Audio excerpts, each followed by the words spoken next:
नमस्कार दोस्तों, मैं एस्ट्रो कमल कुमार अग्रवाल। पहले सभी को जय श्री महाकाल। महाकाल का भक्त हूँ, दिल्ली से आया हूँ और छोटा सा ज्योतिषी हूँ और बहुत बहुत आभारी हूँ मैं अपनी बहन रेखा जी का और आप सभी विद्वान जो बहनें हैं, भाई हैं, कुछ हमारे गुरुजन हैं, श्री ब्रजमोहन शर्मा जी, कार्तिक भाई पटेल और भी कई हमारे गुरु जी बैठे प्रभाकर जी, इनका आशीर्वाद लेते हुए कुछ ज्योतिष में बात करना चाहूँगा कि आप और हम सभी ज्योतिषी हैं और बड़े बड़े विद्वान हैं। कुछ राजस्थान के जो और गुजरात के जो बहुत ही बड़े बड़े विद्वान बैठे हैं, लेकिन मैं एक छोटा सा ज्योतिषी शोध किया है, मैंने इसमें आया है कि 4 स्तंभ हैं ज्योतिष में: लगन, लग्नेश, सूर्य और चंद्रमा। 4 स्तंभ में लगन और लग्नेश कमजोर हो गए तो कितने भी बड़े राजयोग हो, आपने भी देखा होगा, हमने भी देखा है कि राजयोग तो बड़े बड़े हैं लेकिन काम नहीं करते जन्म पत्रिका में। हमने भी देखा, आपने भी देखा। और सूर्य और चंद्रमा भी कहीं से खराब है, पूरी बात खराब होती है ना। अच्छा, इसमें एक कंडीशन और है और इसमें क्या है, जैसे हम लोग देखते हैं जन्म पत्रिका, लेकिन हम देखते हैं कई बार में लगन के अंदर बल नहीं है या लग्नेश के अंदर बल नहीं है तो भी राजयोग काम नहीं करते। जैसे कि 0 डिग्री से लेकर 6 डिग्री तक बाल अवस्था और 6 डिग्री से लेकर किशोर अवस्था 12 डिग्री तक और 12 डिग्री से लेकर 18 डिग्री तक युवा अवस्था जो सबसे बेहतर मानी गई है। उसके बाद में 18 डिग्री से 24 डिग्री तक वृद्धावस्था और 24 डिग्री से 30 डिग्री तक मृतावस्था।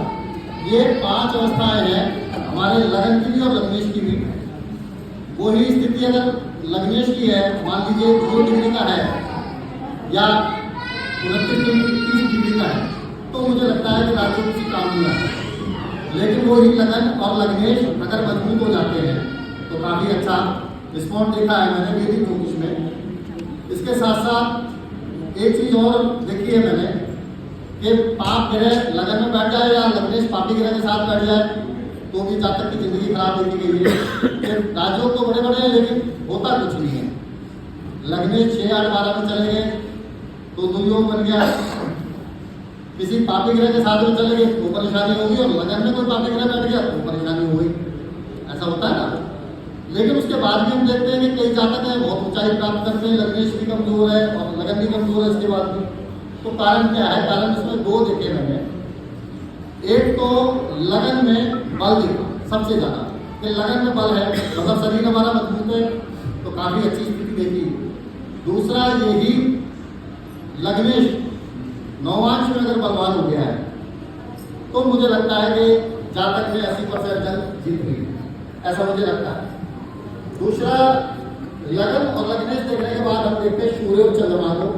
तो सूर्य आत्मा के कारक है और चंद्रमा है मन। सूर्य अगर कहीं से खराब है तो भी मान सम्मान नहीं मिलेगा, मान सम्मान नहीं मिलेगा तो कुछ होता नहीं है।